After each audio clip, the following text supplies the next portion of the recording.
Ano naman kami ng grasya. Ayan, daming mangol. Tapos yun po. Thank you Lord. Yeah. Shoutout po sa inyong lahat.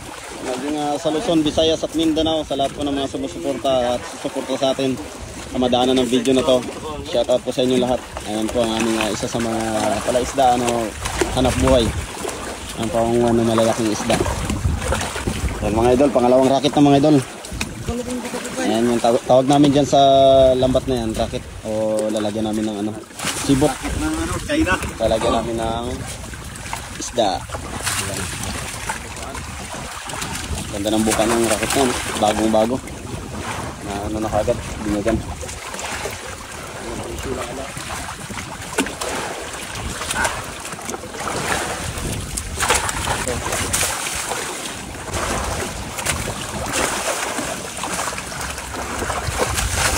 Ito masarap tigangin mga idol. Ang klaseng isda.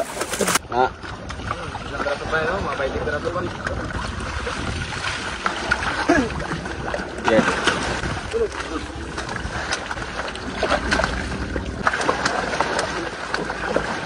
Buka. Titi o butiti. Titi. Racket yan mga idol. Ano yan? Ano?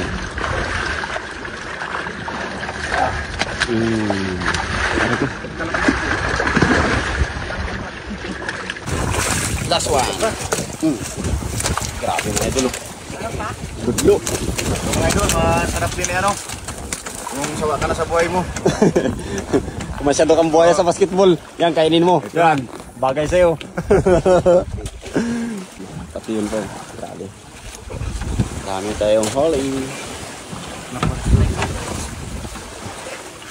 Ngayon, balutin natin yung lambat dahil nabutas na. Baka marakrakan yan.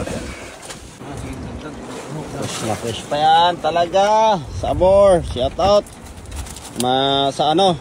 Shoutout sa mga kababayan natin dyan sa Manila. Yan talagang napaka halos ginto ro ito sa mga nagko-comment ng mga taga Manila. Ginto ro sa kanila. Halos madalang sila makatikim nito. Dahil sa mahal. Napaka sa atin halos ilan lang, magkano lang sa amin. Kulay lang ng ipil.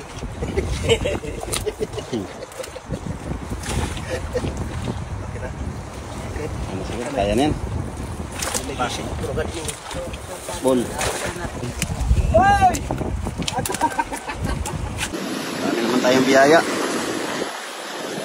Maraming salamat din po sa lahat na patuloy na nagtitiwala at sumusuporta sa amin. Lalo na sa aking Facebook page. Please follow lang po mga idol para po sa iba't ibang adventure namin, sa mga susunod namin gagawing adventure dito. Ayan o. Wow.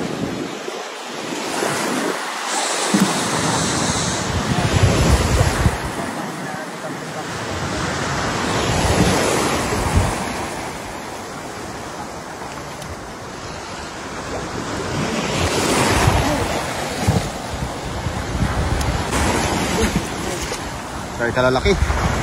Yan o, 7 kilo na siguro ng isa niyan. Ano doon? Ano masasabi mo, Kawili? Ayos. Biyaya naman. Swerte.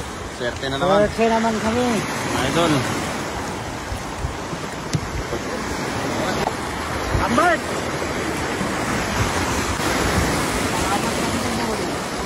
Bukta ka. Kaya? Bah, grabe ba? Kaya?